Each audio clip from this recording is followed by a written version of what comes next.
அமெரிக்காவில் மீண்டும் தாக்குதல் நடக்கலாம். ஓஹோஹோ, இனிமே எவனும் அமெரிக்க மாப்பிள்ளை வேணும்னே கேட்க மாட்டான். மேலே படிப்போம். வா ராமசாமி, பேப்பர்லாம் படிச்சிட்டியா? தமிழ் பேப்பர்லாம் மனுஷன் படிப்பானுங்களா? நம்மளாம் இந்தியன் எக்ஸ்பிரஸ், இண்டோ இந்த மாதிரி ரேஞ்சில் தான் போவோம். நிறுத்துறா, நீ 10வது பாஸு, நான் ஃபெயிலு. ஆமா, அதுக்காக இவ்வளோ தூரம் பேசக்கூடாது. சரி சரி, நீ நிகழ்ச்சி நேரில் சொல்லு. 9 மணிக்கு கலைவாணர் அரங்கம் போகிறோம், 11:30 மணிக்கு பீச்சுக்கு போகிறோம், சரி 1 மணிக்கு லஞ்சுக்கு போகிறோம். சரி, போதுங்களா? அவ்வளோதான் இன்னைக்கு. இன்னைக்கு எந்த ப்ரோக்ராமும் இல்லை, ஆல் கேன்சல். ராமசாமி, இந்த ப்ரோக்ராம் எல்லாம் போய் போய் டயர்ட் ஆயிடுச்சு. நம்ம கிராமத்தில் இருக்கும்போது ஆற்றுக்கு போவோம், குளிப்போம், கல்ல குடிப்போம். ராத்திரி ஆனா திருட்டுத்தனமா டான்ஸ் போவோமே, அதனுடைய மகிமையே வேறங்க. ஏந்திர. வணக்கம்மா. என்னங்க, நான் உங்க சம்சாரம். அடாடாடாடா, யாரை பார்த்தாலும் கும்பிட்டு கும்பிட்டு பழகி போச்சு.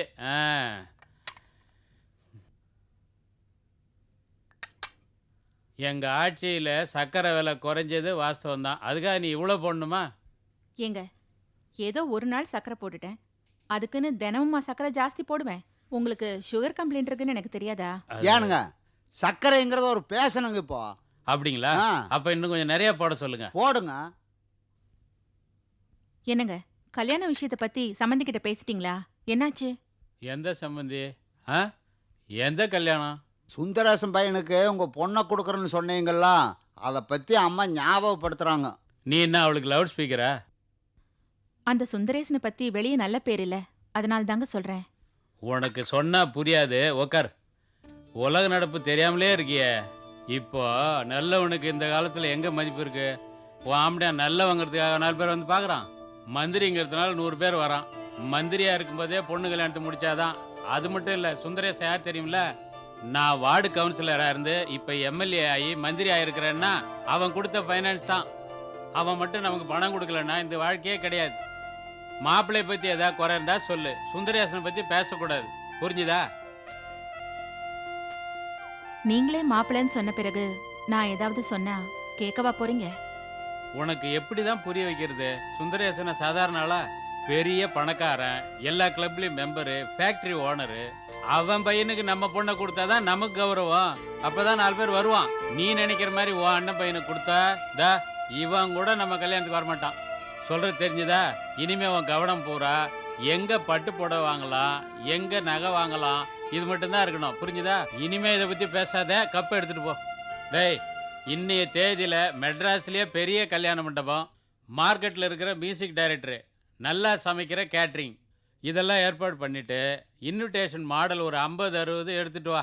அது சரிங்க, வெளியில மனு கொடுக்கறதுக்கு அத்தனை பேர் நிக்கிறாங்களா, அதுக்கு என்ன பண்றது? ஏன்டா இதை முதல்ல சொல்ல? நீங்க சொல்ல விட்டா தானா? சரி சரி, நீ முன்னாடி போய் 5 நிமிஷத்துல வரேன்னு சொல்லு. சரி. இதை பாருங்க ஆண்டி, நீங்க ஃபேக்டரி சுந்தரேசன் தான் கொடுக்கணும். ஏன்னா நான் அவருக்கு வாக்கு கொடுத்துட்டேன். நீங்க வாக்கு தாங்க கொடுத்துருக்கீங்க. நான் சந்திரா கிட்ட அட்வான்ஸே வாங்கிட்டேனே. அட்வான்ஸ் வாங்கிட்டா என்ன, திருப்பி கொடுத்துட்டா போச்சு. சுந்தரேசன் மாதிரி பெரிய ஆளுங்களோட சகவாசம் இருந்தா ஃபியூச்சர்ல நமக்கு தான் யூஸ்ஃபுல். அதை விட்டுட்டு ஊர் பேர் தெரியாத யாருக்கும் ஃபேக்டரி கொடுக்குறேன்னு ஒத்த காலில் நிக்கிறீங்க. இப்போ உங்க பிரச்சனை தான் என்ன? ஃபேக்டரியை சுந்தரேசனுக்கு கொடுக்கலன்னு சொன்னதா, இல்ல சந்திராவுக்கு கொடுக்க போறேன்னு சொன்னதா? ரெண்டும் தான். இந்த ஃபேக்டரி மேல எனக்கு அக்கறை இல்லையா? நான் அப்படி சொல்லவே இல்லையே. அப்ப நான் சொல்றது கேளுங்க, ஃபேக்டரி சுந்தரேசனுக்கு கொடுத்துருங்க. திரும்ப திரும்ப இதையே சொல்லிட்டு இருக்கீங்க. என் ஹஸ்பண்ட் சாகிறதுக்கு சுந்தரேசன் தான் காரணம்னு சொன்னேன் இல்ல. இங்க பாருங்க, நான் ஃபேக்டரியை சந்திராவுக்கு கொடுக்கறேன்னு இல்லையோ, நிச்சயமா சுந்தரேசனுக்கு கொடுக்க மாட்டேன். அப்ப என்ன எதுக்கு இந்தியாவுக்கு வர சொன்னீங்க? இதெல்லாம் எனக்கு கொஞ்சம் கூட பிடிக்காது. நான் உடனே யூஎஸ் கிளம்புறேன். கீதா, இன்னும் 2 டேஸ்ல நம்ம ஸ்டேட்ஸ் போறோம். ரெடியா இரு.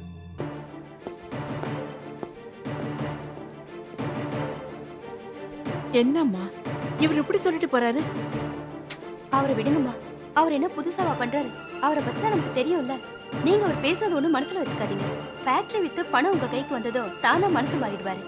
பேசாம அவர் போக்கிலே விட்டுடுங்க. நீங்க ஒன்னும் ஒரி பண்ணிக்காதீங்க. கொஞ்ச நாள் அவரை விட்டு பிடிப்போம். என்னங்க, கல்யாணத்துக்கு இன்னும் 2 நாள் தான் இருக்கு. நம்ம மருமகளுங்களும் வீட்டுல இல்லாம ஊரை சுத்திட்டு இருக்காங்க. நீங்களும் பார்த்துட்டு சும்மா இருக்கீங்க. இந்த கல்யாணம் எப்படி நடக்க போகுதோன்னு ரொம்ப கவலையா இருக்குங்க. இந்த கல்யாணம் நல்ல மாதிரியா நடந்துடக்கூடாதுன்னு தான் அவங்களோட ஆசை.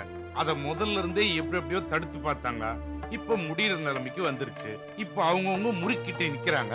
அவங்க முறுக்கிட்டு நின்னாலும் சரி, முட்டிட்டு நின்னாலும் சரி, இந்த கல்யாணம் நல்லபடியா நடக்கும். ஆ, வாங்கம்மா. ஏமா, மச்சனுடைய கல்யாணம் நடக்க இருக்குதே, இத முன்ன நின்னு நல்ல மாதிரி நடத்தி கொடுக்கணும்னு இல்லாம இப்படி பொறுப்பு இல்லாம ஊர் சுத்திட்டு வந்து நிக்கிறீங்களே, இது நியாயமா? ஏமாமா வெளியில போனாலே ஊர் சுத்திட்டு வராங்கன்னு அர்த்தமா என்ன? உங்க பிள்ளைங்க கூட தான் டெய்லியும் வெளியில போறாங்க, ஊர் சுத்திட்டு வராங்கன்னு சொல்ல முடியுமா? அது ஒண்ணு இல்லம்மா. பொம்பளைங்கன்னா வீட்டுக்குள்ள இருக்கணும், ஆம்பளைங்கன்னா வெளியே போய் சம்பாதிச்சுட்டு வரணும். அதுக்கு ஊர் சுத்துறாங்கன்னு அர்த்தம் இல்ல. அது மட்டும் மாறி நடந்ததுன்னு வச்சுக்கா, மானம் போயிடும். அதான். ஐயோ, நாங்க அந்த அர்த்தத்துல சொல்லல மாமா. நாங்க வெளியில போனதானே சில பொருள்களை பக்குவமா பார்த்து பேசி வாங்க முடியும், அதனால தான் அப்படி சொன்னேன். சாபாஷ், நல்லாவே பதில் சொல்றாங்க.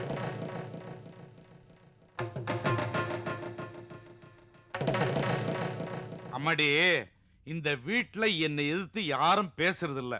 நீ ஒருத்தி தான் எதிர்கேள்வி கேட்கிற, எதிர் பதில் சொல்ற. நீ கெடுறதும் இல்லாம எல்லா மருமகளையும் கெடுத்துட்டு இருக்கிற. ஐயோ, நீங்க ஏன் மாமா அப்படி நினைக்கிறீங்க? உங்களுக்கு ஒரு விஷயம் சொல்லட்டுமா? ஆ. உலகத்துல ஒருத்தர் எல்லா விஷயத்தையும் தப்பாவும் செஞ்சிருது இல்ல, ஆ. அதே சமயத்துல ரைட்டாவும் செஞ்சிருது இல்ல. ஆஹா. நீங்க கூட சமயங்கள்ல தப்பு செய்யறது உண்டு. ஆ. என்ன, இந்த வீட்ல யாராவது கேட்கணும், நான் மட்டும் கேட்டா எப்படி மாமா? மாமா, எனக்கு உங்க மேல இருக்கிற அக்கறையில தான் அப்படி கேட்டேன். அக்கறையில தான் கேக்குறேன்னு தெரியுது. அற்புதமா கல்யாணம் முடிட்டோம், அப்புறம் அக்கறை அக்கறைலாம் பாத்துக்குவோம். ஏன் மாமா, இந்த வீட்ல நாங்க 3 பேரும் தெரியாம வந்து கஷ்டப்பட்டது போதாதுன்னு நாலாவதா இன்னொருத்தையும் இங்க கூட்டிட்டு வந்து கஷ்டப்படுத்த போறீங்களா? எதுக்கு மாமா உங்களுக்கு வீண் சிரமம்?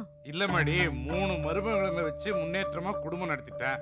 4வது மருமகளையும் வச்சு நல்ல மாதிரி குடும்பம் நடத்திடுவேன்னு நினைக்கிறேன். என்ன, யாரும் கிள்ளி விடாம இருந்தா சரி. ஒழுங்கா நடந்துக்கிட்டா கிள்ளி விடாம இருப்போம், ஆ. கொஞ்சம் துள்ளி குதிச்சாலும் கிள்ளி விட்டுட்டு தான் இருப்போம். என்ன சொல்றீங்க மாமா? பிரமாதம், பிரமாதம். ஐயோ, எனக்கு அமைஞ்ச மருமகளே நீ பிரமாதம்.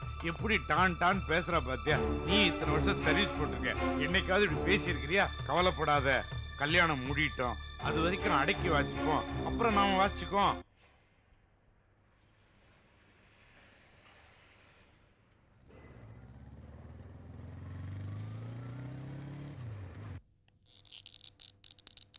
என்னம்மா சந்திரா, உள்ள வரலாமா?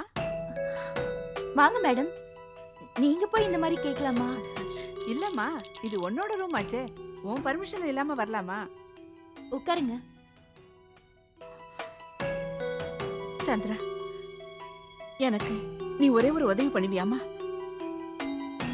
சொல்லுங்க மேடம். ஒரு நல்ல முதியோர் இல்லமா பார்த்து என்ன சேர்த்து விட்டுருமா. அங்கேயாவது கொஞ்ச நாள் நிம்மதியா இருக்க முடியுமான்னு பாக்குறேன். பணத்துக்காக பாசம் காட்டுறவங்கள பார்த்தா நாம ஏன் எதுக்கு வாழறோம்னு சில நேரத்துல எனக்கு வாழ்க்கையே வெறுத்து போகுதுமா. ஏன் மேடம் இப்படி பேசுறீங்க? உங்களுக்கு நான் இருக்கேன், நீங்க எதுக்கும் கவலைப்படாதீங்க. உன்னை பாக்குற போதுதாமா சில சமயத்துல எனக்கு மனசுக்கு ரொம்ப ஆறுதலா இருக்கு. நான் சின்ன வயசுல எப்படியெல்லாம் இருக்கணும்னு ஆசைப்பட்டனோ அதே மாதிரி நீ இருக்க. உன்னோட இந்த வேகம், சுறுசுறுப்பு, திறமை, இதையெல்லாம் பார்க்கும்போது உன்னோட இடத்துல நானே இருக்கிற மாதிரி நினைக்கிறேம்மா. எவ்வளவு கஷ்டங்கள் வந்தாலும் இடைஞ்சல் வந்தாலும் இந்த ஃபேக்டரிய உனக்கு தான் நான் கொடுக்கணும்னு உறுதியா இருக்கிறதுக்கு இதுவும் ஒரு காரணம். உன் லட்சியம் நிறைவேறணுமா, அதை பார்த்து சந்தோஷப்படுற முதல் ஆளா நானா தான் இருப்பேன். என்னால முடிஞ்ச எல்லா உதவிகளையும் நான் கண்டிப்பா உனக்கு செய்வேம்மா. லாயர் கிட்ட பேசிட்டு எனக்கு சொல்லுமா, நான் அப்புறம் வந்து உன்னை பாக்குறேன். நான் கிளம்புறேன். சரி.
என்ன நான் உட்காந்தோன்னு நீ எந்திரிச்ச? என்னாச்சு சுமி? ஏன் பயப்படுற? ஏய் என்னாச்சு உனக்கு? ஆமா இன்னைக்கு காலைல நீ வெளில எங்கேயா போனியா? போயிட்டு தான் கேட்கிற சுமி. ஏய் எதுக்காக பயப்படுற நீ? இங்க பார், சாவி, நம்ம வீட்டு சாவி. இது எனக்கு ஒரு இடத்துல கிடைச்சிட்டு, இது அங்க போறதுக்கு சான்ஸே இல்லை. இது எப்படி அங்க போச்சுன்னு எனக்கு ஒண்ணுமே புரியல. ஒருவேளை எனக்கு தெரியாம நீ அந்த இடத்துக்கு போய் உனக்கு தெரியாம இந்த சாவி அங்க மிஸ் ஆயிருந்தா? அதான் கேட்கிறேன், சொல்லு சுமி. சுமி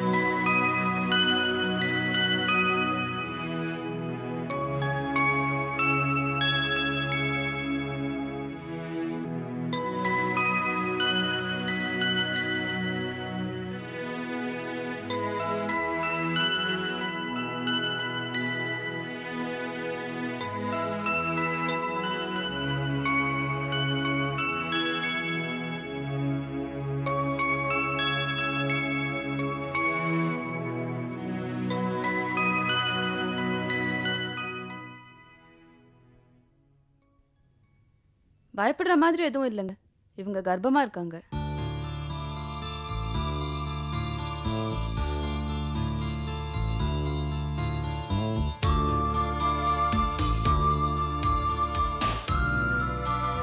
இன்னும் கொஞ்ச நேரத்துல நார்மல் ஆயிடுவாங்க. நான் மறுபடியும் வந்து பாக்குறேன்.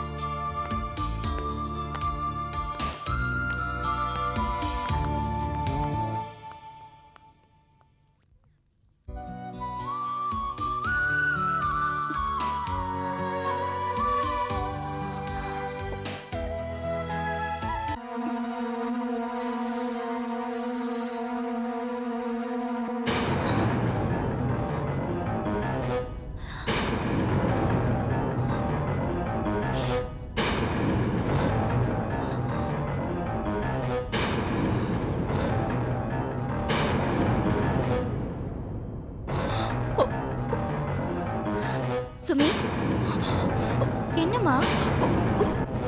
சுமி, என்னாச்சு உனக்கு?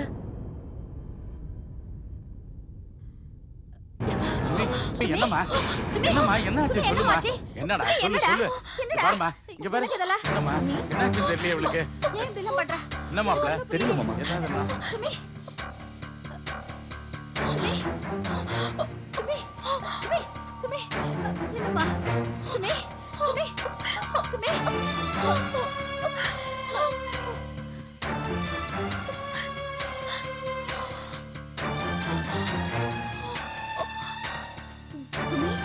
என்னம்மா இது?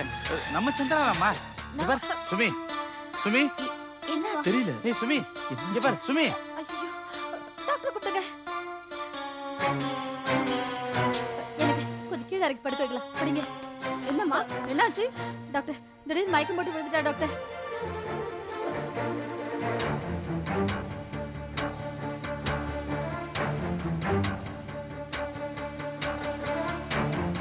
என்னாச்சு டாக்டர்? நீங்க எல்லாரும் 5 நிமிஷம் வெளியே இருங்க. நான் அப்புறம் கூப்பிடுறேன். சிஸ்டர், இவங்களுக்கு இமிடியேட்டா பிரஷர் செக் பண்ணணும். பிபி apparatus எடுத்துட்டு வாங்க.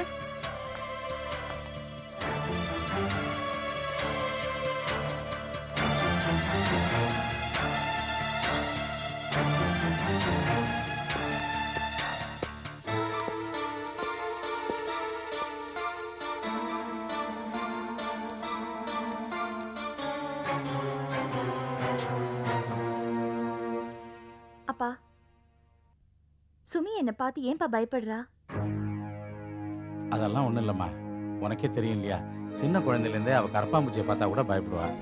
என்ன ஆயிருக்குன்னா புது இடம் இல்லையா, அங்கே எதையாவது பார்த்து பயந்துருப்பா, அவ்வளோதான்.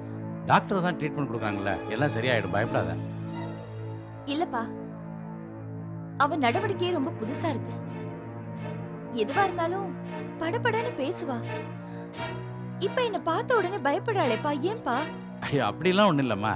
நாங்களாம் வெளியே நின்றுட்டு இருந்தோம். நீ திடீர்னு வந்து பக்கத்தில் நின்னோடனே ஒரு மாதிரி மிரண்டு போயிருப்பா, அவ்வளோதான்.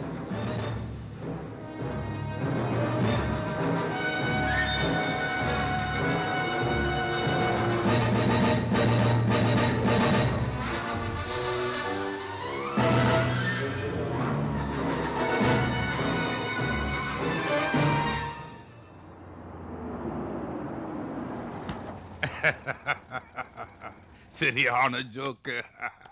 சரி வா, வீட்டுக்குள்ள போனது முதல் வேலையா